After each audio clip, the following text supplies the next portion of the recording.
दोस्तों, यह तो सभी जानते हैं कि महाभारत के युद्ध में सबसे शक्तिशाली योद्धा कोई थे तो वह कर्ण और अश्वत्थामा थे। लेकिन कवच और कुंडल उतर जाने के बाद भी कर्ण इतने शक्तिशाली थे कि वे अर्जुन के रथ को एक ही बाण में हवा में उड़ा देते। लेकिन ऐसा हो नहीं सका। अब क्यों, तो आइए जानते हैं। दोस्तों, दरअसल युद्ध में एक दिन कर्ण और अर्जुन आमने सामने थे। दोनों के बीच घमासान चल रहा था। ऐसे में अर्जुन का तीर लगने पर कर्ण का रथ 25 से 30 हाथ पीछे खिसक जाता था और कर्ण का तीर से अर्जुन का रथ सिर्फ 2 से 3 हाथ ही खिसकता था। लेकिन फिर भी भगवान कृष्ण कर्ण की प्रशंसा करते नहीं थकते थे। ऐसे में अर्जुन से रहा नहीं गया और पूछ ही लिया कि हे पार्थ, आप मेरी शक्तिशाली प्रहारों की बजाय उसके कमजोर प्रहारों की प्रशंसा कर रहे हैं। ऐसा क्यों? क्या कौशल है उसमें? तब भगवान कृष्ण मुस्कुराकर बोले, हे अर्जुन, तुम्हारे रथ की रक्षा के लिए ध्वज पर स्वयं हनुमान जी, पहियों पर शेष नाग और सारथी के रूप में स्वयं नारायण विराजमान है। इस सबके बावजूद कर्ण के प्रहार से अगर ये रथ एक हाथ भी खिसकता है तो मानना ही पड़ेगा कि कर्ण में अद्भुत पराक्रम है। ऐसे में उसकी प्रशंसा तो बनती ही है। कहते हैं युद्ध समाप्त होने के बाद जैसे ही भगवान कृष्ण रथ से उतरे, रथ स्वतः ही भस्म हो गया। वो तो कर्ण के प्रहार से कब का भस्म हो चुका था, पर नारायण विराजे थे इसलिए चलता रहा। ये देख अर्जुन का सारा घमंड चूर चूर हो गया। हनुमान जी के बारे में तो सभी जानते हैं कि उनके बगैर तो यह युद्ध जीतना असंभव था। हनुमान जी से पांडवों की मुलाकात वनवास के दौरान गंधमादन पर्वत पर हुई थी।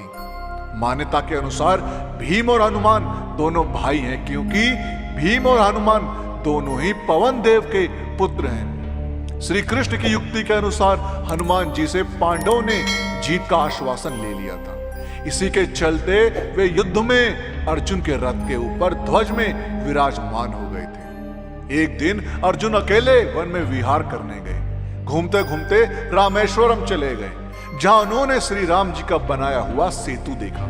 यह देखकर अर्जुन ने कहा कि उन्हें सेतु बनाने के लिए वानरों की क्या जरूरत थी, जबकि वे खुद ही सर्वश्रेष्ठ धनुर्धर थे। उनकी जगह मैं होता तो यह सेतु बाणों से बना देता। यह सुनकर हनुमान जी ने कहा, बाणों से बना सेतु एक भी व्यक्ति का भार झेल नहीं सकता। तब अर्जुन ने कहा कि यदि मेरा बनाया सेतु आपके चलने से टूट जाएगा तो मैं अग्नि में प्रवेश कर जाऊंगा। हनुमान जी ने कहा, मुझे स्वीकार है, मेरे 2 चरण ही हैं, इसने झेल लिए तो मैं हार स्वीकार कर लूंगा।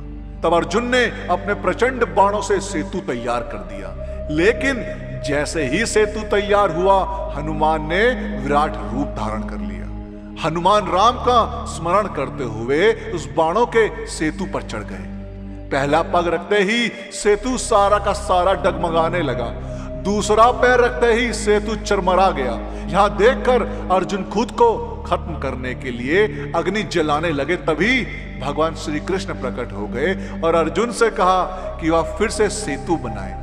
लेकिन इस बार वे श्री राम का नाम लेके सेतु बनाए, जिससे वह नहीं टूटेगा। दूसरी बार सेतु के तैयार होने के बाद हनुमान फिर से उस पर चले, लेकिन इस बार सेतु नहीं टूटा।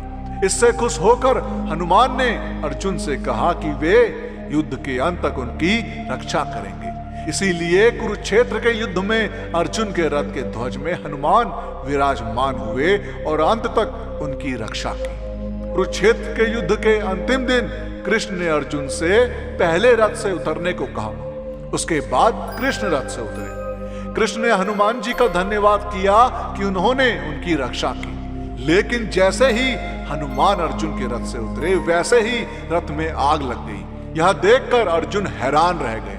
तब कृष्ण ने उन्हें बताया कि कैसे हनुमान उनकी दिव्य अस्त्रों से रक्षा कर रहे थे।